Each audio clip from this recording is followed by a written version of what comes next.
Guys 29 जनवरी से शुरू हो रहा है बजट सेशन। तो इस ऑडियो लेक्चर में मैं आप लोगों को बजट सेशन के बारे में कुछ इंपॉर्टेंट पॉइंट्स बताना चाहूंगा।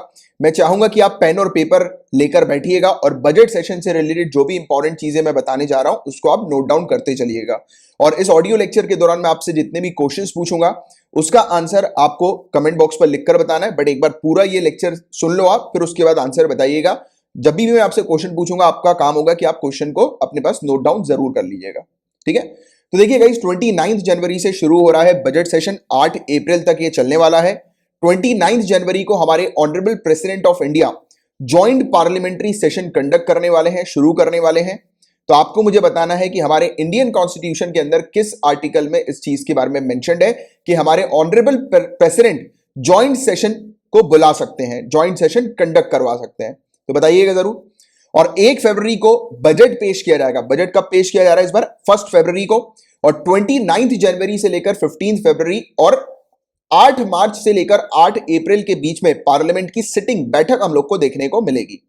और 15 फरवरी से 8 मार्च के बीच में एक ब्रेक पीरियड भी होने वाला है, जिस समय सिटिंग जो है वो नहीं होगी, राइट। बट हालांकि ये डेट्स वगैरह जो मैंने आपको बताई, you don't need to remember at all. ये सब डेट्स वगैरह याद रखने की आपको जरूरत नहीं है एग्जामिनेशन पर्सपेक्टिव से। इसके अलावा विंटर सेशन के कैंसिल होने के बाद बताया जा रहा है कि ये वाला जो बजट सेशन है वो 1 महीने से ज्यादा कंडक्ट होगा।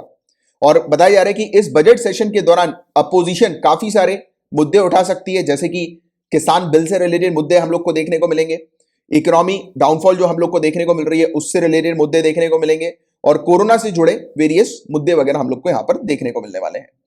और कोरोना की वजह से मॉनसून सेशन की तरह ही इस सेशन में भी काफी सारे चेंजेस नजर आएंगे। किस प्रकार के चेंजेस नजर आ सकते हैं?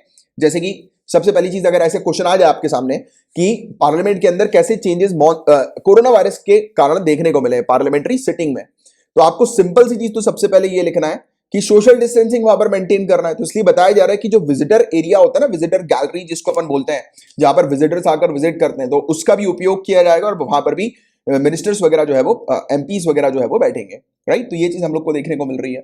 इसके अलावा जो मॉनसून सेशन सितंबर में एंड हुआ था, उसके बाद पहला ये पार्लियामेंट का सेशन हम लोग को देखने को मिलने वाला है। और कोरोना के कारण सरकार ने विंटर सेशन को जो कैंसिल किया था, वहीं मॉनसून सेशन में भी काफी सारे जो मेंबर ऑफ पार्लियामेंट हम लोग को देखने को मिले थे वो कोरोना पॉजिटिव पाए गए थे। तो उसके कारण मॉनसून सेशन भी मात्र 7 दिन के लिए ही चला था, 7 डेज के लिए ही हमें देखने को मिला था, राइट। इसके अलावा कुछ पॉइंट्स जिसकी आप लोग को जानकारी होनी चाहिए, जैसे कि इंडिया के अंदर पार्लियामेंट्री कैलेंडर फिक्स नहीं है। इसका मतलब क्या है कि इंडिया के अंदर पार्लियामेंट का जो सेशन है वो कभी भी हो सकता है, जब सरकार चाहती है तब वो कभी भी कंडक्ट करवा सकती है। तो कोई फिक्स पीरियड नहीं है कि इसी फिक्स पीरियड में जो है वो सेशन होगा। तो ये चीज आपको ध्यान में रखनी है कि सेशन कब कब होगा, उसका कोई फिक्स पीरियड नहीं है, कितने दिन तक चलेगा उसका भी कोई फिक्स्ड पीरियड नहीं है, राइट। और ट्रेडिशनली एक साल में 3 सेशन होते हैं। तीनों सेशन के बारे में आप जानते हैं, बजट सेशन, मॉनसून सेशन और विंटर सेशन हमें देखने को मिलता है। ये 3 सेशन होते हैं, जिसमें आपको ध्यान में रखना है कि बजट सेशन जो होता है वो सबसे लंबे पीरियड का हमें देखने को मिलता है। जनरली ये जनवरी के एंड में शुरू होता है और अप्रैल के एंड जो वीक होता है, आखिरी जो वीक हम लोग को अप्रैल का देखने को मिलता है, या मई का जो फर्स्ट वीक हम लोग को देखने को मिलता है, तो तब तक ये चलता है। और बजट सेशन के बीच में कुछ ब्रेक भी होता है, ब्रेक पीरियड हम लोग को देखने को मिलता है। और बजट सेशन में सरकार को कौन से चैलेंजेस को फेस करना पड़ेगा भी इस बार, तो इसकी भी आपको जानकारी जनरली होनी चाहिए। जैसे कि मैंने आपको स्टार्टिंग में बताया कि अपोजिशन जो है वो कुछ मतलब चैलेंजेस वगैरह रेज कर सकती है, कुछ मामले वगैरह उठा सकती है। जैसे कि पिछले 2 महीने से जो किसान प्रोटेस्ट कर रहे हैं दिल्ली में, आप लोग को पता होगा। हालांकि अभी ऑनरेबल सुप्रीम कोर्ट ने इस मामले को अपने पास जो है वो ले लिया है और किसान के जो मुद्दे हैं उसको रिजॉल्व करने पर एक हम लोग को देखने को मिल रहा है पैनल भी जो है वो बिठाया गया, जिसके बारे में अपन ने बात करी थी, राइट। तो अभी इस पर स्टे भी लगा दिया गया है इस कानून के ऊपर। तो अब देखते हैं आगे चल के ऑनरेबल सुप्रीम कोर्ट क्या बताएगी, उसकी तरफ से क्या ऑर्डर जजमेंट हमें देखने को मिलेगा। जब ऑनरेबल सुप्रीम कोर्ट का जजमेंट सामने आएगा तब अपन उस टॉपिक को भी अच्छे से डिटेल में डिस्कस करेंगे। बट जो अभी जो किसानों का जो मुद्दा है वो भी रेज होगा, वो तो डेफिनेटली नंबर 1 प्रायोरिटी के तौर पर रेज होगा, पार्लियामेंट के अंदर उठेगा, राइट। इसके अलावा पार्लियामेंट के अंदर हमें यह भी देखने को मिलेगा कि जो इकोनॉमिक डाउनफॉल जो हुआ है कोरोना वायरस के कारण, जो स्थिति खराब हुई है, तो उस स्थिति में सरकार जो है वो उस स्थिति को रिकवर नहीं कर पा रही है, क्या क्या चैलेंजेस सरकार फेस कर रही है, तो उन्हीं सब जो वीक पॉइंट्स हैं सरकार के उसको रेज करेगी अपोजिशन पार्टी, राइट।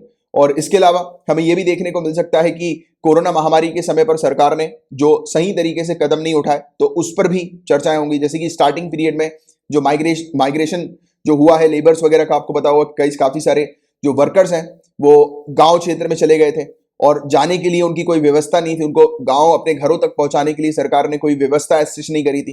तो इस पर भी जो है वो चीजें उठेंगी। तो इस प्रकार का गर्म माहौल जो है वो इस बार के बजट सेशन में देखने को मिल सकता है। अब देखिएगा, एक इंपॉर्टेंट चीज मैं आपको बताने जा रहा हूं, इसको मैं चाहूंगा हर एक चीज जो मैं बता रहा हूं आप नोट डाउन करते चलिए कि बजट सेशन क्यों इंपॉर्टेंट माना जाता है। सबसे पहला पॉइंट तो गाइस, बजट सेशन के दौरान ही बजट पास होता है और मैं आपको बता दूं कि अगर बजट पास नहीं होगा तो सरकार 1 रुपए भी खर्च नहीं कर सकती है, 1 रुपए का भी एक्सपेंडिचर नहीं कर सकती है, किसी भी प्रकार के टैक्सेस इंपोज नहीं कर सकती है, किसी भी तरीके का रेवेन्यू कलेक्ट नहीं कर सकती है। तो कुल मिलाकर सरकार अपने बिजनेस नहीं कर पाएगी, अपना ऑपरेशन नहीं कर पाएगी, राइट। तो ये चीज हम लोग को देखने को मिलती है, इसलिए सबसे ज्यादा इंपॉर्टेंट माना जाता है बजट। और कहा जाता है कि फाइनेंशियल कंट्रोल के लिए ये सबसे ज्यादा इंपॉर्टेंट होता है बजट।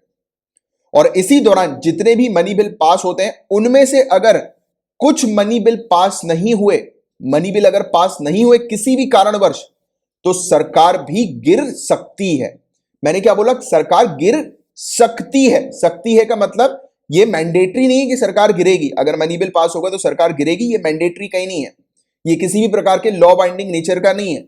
बट इस दौरान क्या होता है, दो चीजें होती हैं, तो सरकार रिजाइन कर देती है या फिर सरकार नो कॉन्फिडेंस मोशन लेकर आती है, जिसमें सरकार को अपना कॉन्फिडेंस जीतना पड़ता है। और अगर सरकार अपना कॉन्फिडेंस नहीं जीत पाई, नो कॉन्फिडेंस मोशन पास हो गया, तब उस समय हमें क्या देखने को मिलता है? सरकार गिर जाती है। तो देखिए, अगर स्टेटमेंट आ जाए एग्जाम में कि मनी बिल अगर पास नहीं होता है तो सरकार गिर जाती है, तो ये बिल्कुल स्ट्रेट फॉरवर्ड स्टेटमेंट है, तो वो स्टेटमेंट गलत होगा। क्यों गलत होगा? क्योंकि मैंने क्या बोला, अगर मनी बिल पास नहीं होता है तो सरकार या तो रिजाइन कर सकती है या नो कॉन्फिडेंस मोशन ला सकती है या कुछ भी नहीं कर सकती। ये किसी प्रकार के लॉ बाइंडिंग नेचर का नहीं है, कोई भी कानून का बाइंडिंग नेचर का हम लोग को नहीं देखने को मिलता है, राइट। तो ये चीज आप लोग को थोड़ी सी ध्यान में रखना जरूरी है। और इस बार सेशन के दौरान किस प्रकार के चेंजेस हम लोग को देखने को मिलेंगे, तो मैंने आपको बताया था कि इस बार जैसे कि विजिटर गैलरी वगैरह जो होती है, जहां पर विजिटर आकर बैठते हैं, तो वहां पर उसको एक्सपेंड कर दिया जाएगा, वहां पर पार्लियामेंटेरियंस वहां पर बैठेंगे, क्योंकि सोशल डिस्टेंसिंग को फॉलो करना है ना। तो ऐसे चेंजेस हम लोग को सेशन के दौरान देखने को मिलने वाले हैं।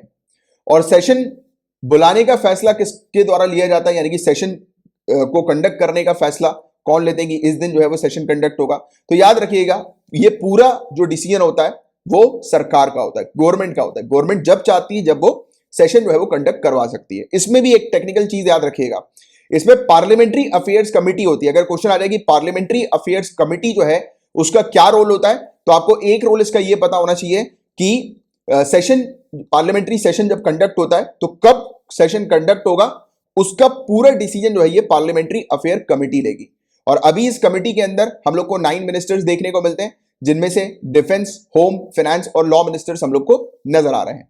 इसके अलावा कॉन्स्टिट्यूशन के मुताबिक यह कहा जाता है कि कोई भी 2 सेशन है उसके बीच में 6 महीने से ज्यादा का गैप नहीं होना चाहिए, मतलब कि 6 महीने के अंदर ही अंदर 2 सेशन कंडक्ट होने ही चाहिए।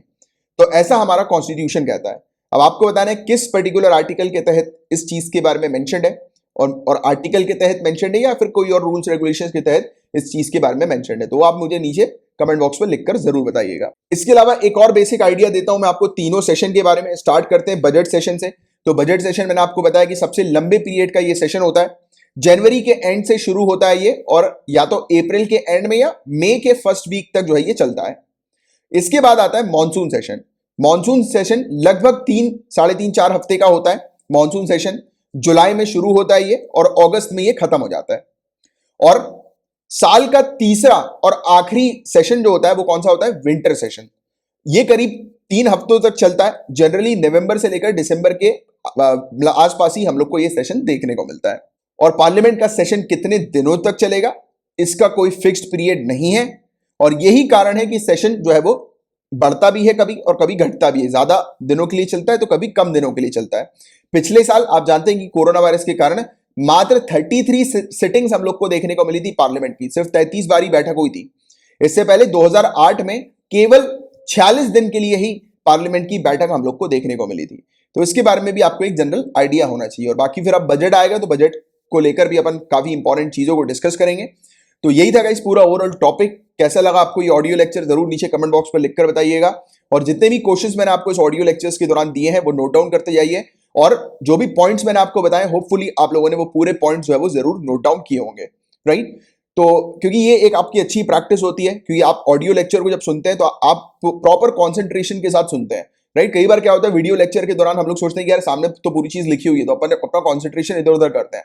तो इसलिए ऑडियो लेक्चर जो होता है वो कॉन्सेंट्रेशन पर्सपेक्टिव से काफी ज्यादा इंपॉर्टेंट होता है कि आप हर एक बात ध्यान से सुने, कॉन्सेंट्रेशन के साथ सुने, क्योंकि यहां पर आपके माइंड को ट्रेन किया जाता है कि आपका जो माइंड है वो हर एक चीज पर ध्यान लगाए, राइट। क्योंकि आपके सामने जब चीजें, तो आपका माइंड जो है वो कई बार केयरलेस हो जाता है, वो बोलता है कि यार सामने लिखा तो है, पढ़ लेंगे, अरे यार प्रोकास्टिनेट कर देंगे, बाद में टाल देंगे, बाद में पढ़ लेंगे, सामने तो है सब कुछ, राइट। बट यहां पर आप ऑडियो लेक्चर को सुनोगे तो आप पूरे कॉन्सेंट्रेशन के साथ हर एक चीज सुनने वाले हो।